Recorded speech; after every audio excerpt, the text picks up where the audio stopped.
So why were you a math major in college? It was my best subject. And what did you do when you graduated?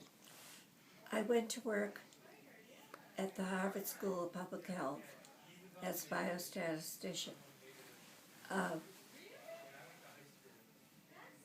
It was a good experience. What did a biostatistician do? Statistics for medical research. And then what? Well, I worked there for 3 years, and in that 3 years, I did a lot of statistics for different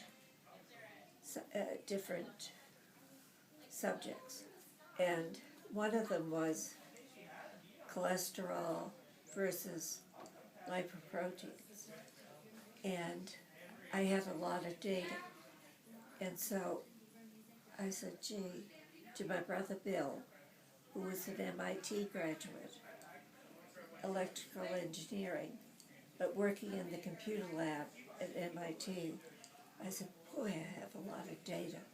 He said, give it to me, and I'll run it through the machines. I said, what machines? He said, they're accounting machines, IBM.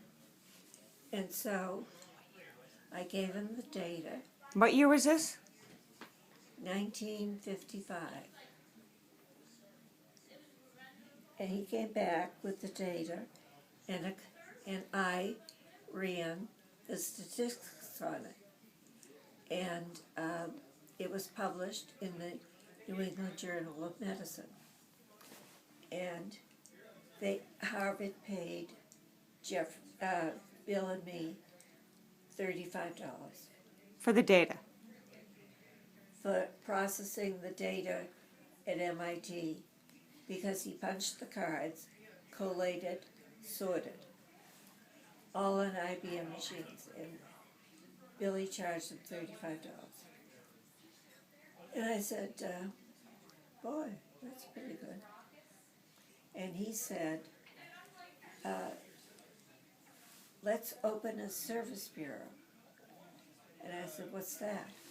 And he said, we'll rent some IBM equipment, and you can run the equipment, and I'll do the sales. So we went into IBM, to the branch manager of the Boston office, and said we wanted to rent some IBM equipment. And this Frank McCabe, who was the manager, said, you two kids should come work for us first. And so my brother Bill thought it over and thought it was a good idea.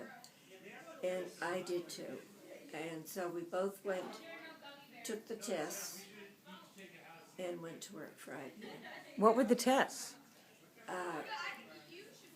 Well, they still give them to IBM recruits.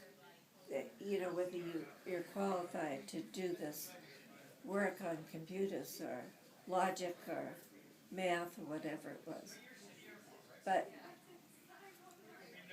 So what did your parents think when you guys quit your jobs at Harvard and MIT to go start your own business?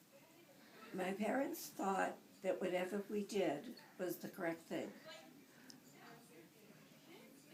That's amazing. It truly was.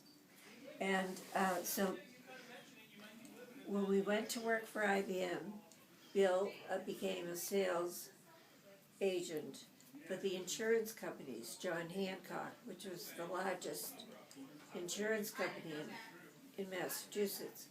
And the reason he did this, he was the only one who understood the dynamics of the new computer age. And I went to IBM and started out as a system service girl. And then they said to me, we want you to go to Hartford, Connecticut to work for these 4 insurance companies who are renting this equipment, a mainline computer. And I said, great, because I was living at home at the time. And so this was my escape into the world of reality. And what did you do for these companies in Hartford? I taught I taught them how to program. I corrected their programs. I tested their programs. And we installed the 705 as the first commercial 705 in the country. And it was mentioned in Time magazine. How big was it? How big was the actual computer? The actual computer had 10 tape drives, a console, a room for all the machinery, a printer. It would have taken, they built a new building for this thing, and when we had the opening, I invited a man named Jeff Donahue to come to the opening. And when he walked by the printer, I typed out a message. I was sitting at the console. I said, "How are you, Jeff Donahue?"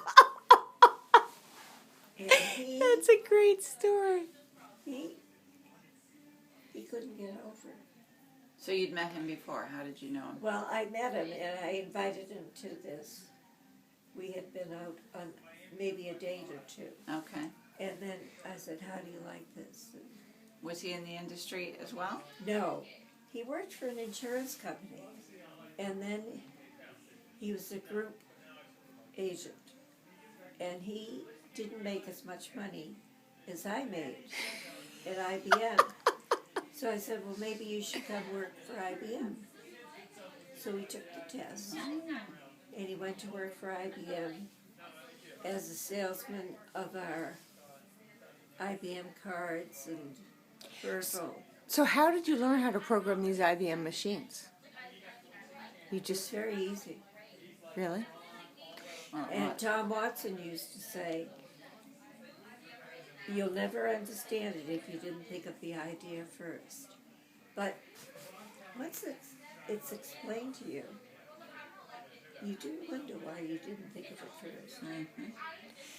And did you ever feel discriminated against as a woman in the 50s? No, I was delighted to have such a good job paying so much money for a single woman. That's an awesome story. Thank you.